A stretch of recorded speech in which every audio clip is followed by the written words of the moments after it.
I think, any time somebody makes a decision running a business and you don't know what you're talking about, the results can be very bad. Now, in the case of people running around with guns and putting themselves in harm's way in the midst of conflict where people are trying to kill various people, if you make a wrong decision, the ultimate price is that somebody loses their life, or gets severely wounded, and suffers with that for the rest of their life. Whether that's as a result of a contractor or putting a contractor in a situation where other people will get killed because they're returning fire in the way of a situation where innocents are abroad, so-called collateral damage, to use a military term, might be another possibility.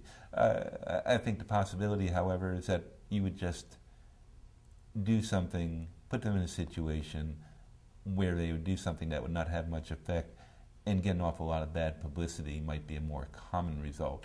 I mean, people will compete for contracts on the basis that they get money, but are they producing people who actually understand the subject? I think a case in point is what happened at Abu Ghraib. You had firms like Titan and Khaki. They were competing for a contract. As would anybody. It's a way to make money. You don't survive as a company unless you bring in revenue. But doing interrogation is a tricky subject, and you don't necessarily do interrogation with against people who are suspected of being insurgents as you would with a common criminal. And a lot of the people that firms like Khaki, for example, may have been former policemen, but the interrogation models that they learned in civilian life may be completely inappropriate for what was deemed necessary to elicit effective intelligence against the people they held prisoner at Abu Ghraib.